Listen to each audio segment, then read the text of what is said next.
The future isn't something that just happens. It's something we create through the choices we make today. Do you ever wish you could go back in time and fix your credit mistakes? Understanding credit and how it impacts our financial decisions in everyday life is crucial. It's not just about having a good credit score, it's about having financial freedom and avoiding debt. Well, today is your chance to learn the credit secrets I wish I knew earlier. Secrets that could completely change how you view credit and set you up for financial success.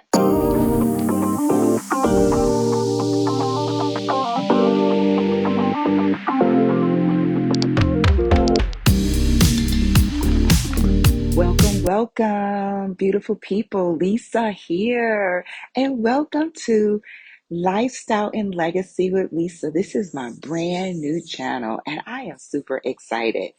Everything for women over 45, lessons that I have learned. If this is your first time here, welcome. And if this is your second or third time here, don't be a stranger. Like this video and subscribe. And I promise you, every week I am going to bring you a nugget on either something I've learned about credit or share a travel tip or just life experience that can help you. Go ahead and like this video and welcome to the community. And I'm so glad that you took your time to click this video. And I would love for you to be a part of this growing community to help me get the numbers up. Hey girl, hey. Growing up, no one taught me about credit or how important it was for my future. My mom was super amazing, taught me work ethic and independence and to put myself first and to take care of me. However, financial literacy, especially when it came to credit, wasn't something we ever discussed. Like so many others, I learned the hard way. My first real experience with credit was in college. When I got my very first credit card, I had no real understanding of how it worked. And before I knew it, I messed up my credit and I messed up bad.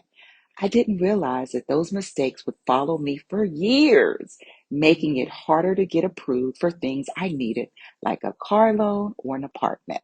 That experience taught me a valuable lesson, and now now I am super passionate about helping others avoid the same mistake.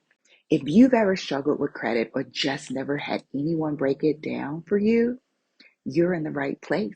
Let's talk about what I wish I knew 30 years ago.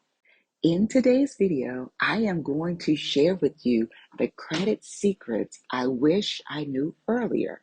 And if I were you, I would take note. It took me many, many years to learn what I'm going to share with you today.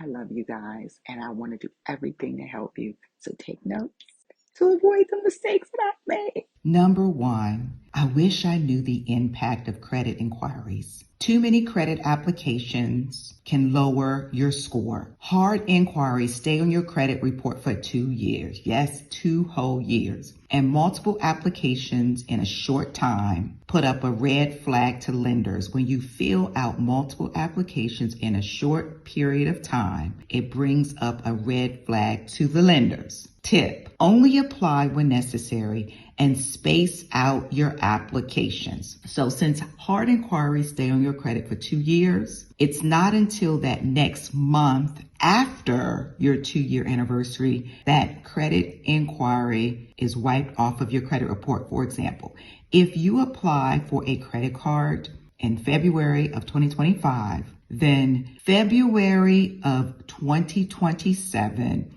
it lets the credit bureau know that 2 years is here, and that very next month on the first day, that March, that inquiry disappears. Number two, credit utilization is key. You guys, utilization is one of the things I wish that I would have learned when I started building credit many, many years ago in college, in fact. Utilization is the amount of credit used versus your total limit. Keeping it under 30% to maintain a good credit score. And if you keep that utilization under 10%, that's even better for maximum boost, meaning to boost your credit score even better and increasing it so you can get a higher credit score. Tip, pay your balances early or increase your credit limits to lower utilization. Let me expound on that. For example, if your credit card has a $1,000 credit limit and you have a $300 balance, that is maintaining a 30% utilization, and that's pretty good.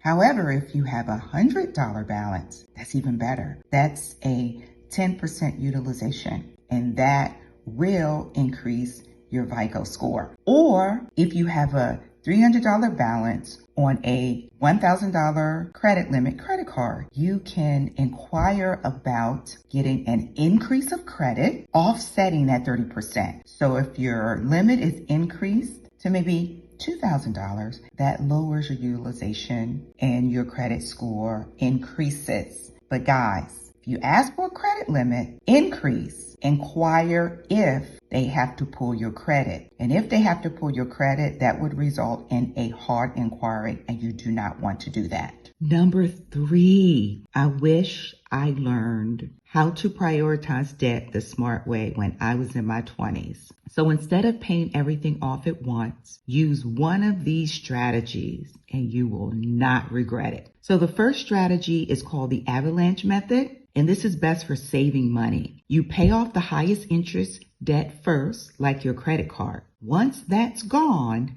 you move to the next highest. This saves you the most on interest over time. And then you have the snowball method. It's best for motivation. Pay off the smallest debt first to feel a quick win. Once that debt is gone, you move to the next smallest.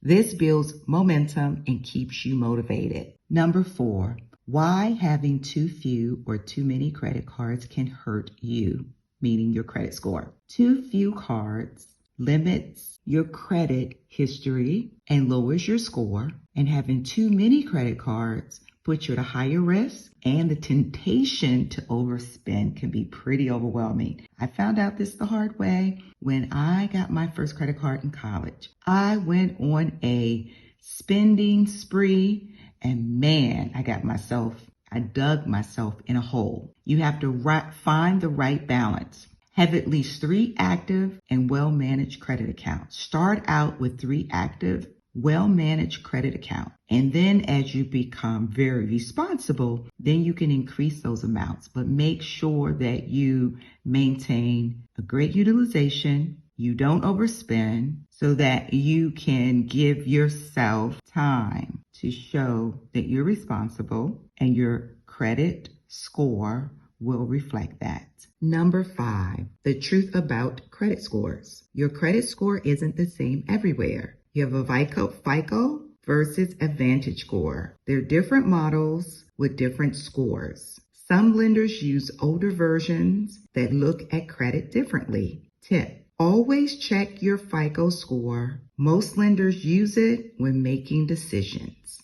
FICO versus Vantage score. What's the difference? FICO score is the most used by banks and lenders. Your Vantage score is often used for educational purposes like Credit Karma. Both use the same factors but calculate scores differently. It's important to do a little research so you can differentiate the difference, learn about the pros and cons. So in your walk with credit, you'll have a clear idea and understanding of the different score systems. So if you're ready to take control of your credit and your financial future, let's jump right in. So guys, if you took notes of what I shared with you today and it was helpful, please comment below. If there are any comments, any suggestions, or any topics you would like me to cover on this channel, please feel free to go ahead and comment below. And you guys, until next time, I hope you have a great weekend. I love you, and I look forward to being consistent, giving you content that's quality, that's helpful on things that I wish I knew, things that I have learned, things to share so that you don't make the mistakes that I made. Until next time, I love you. Bye.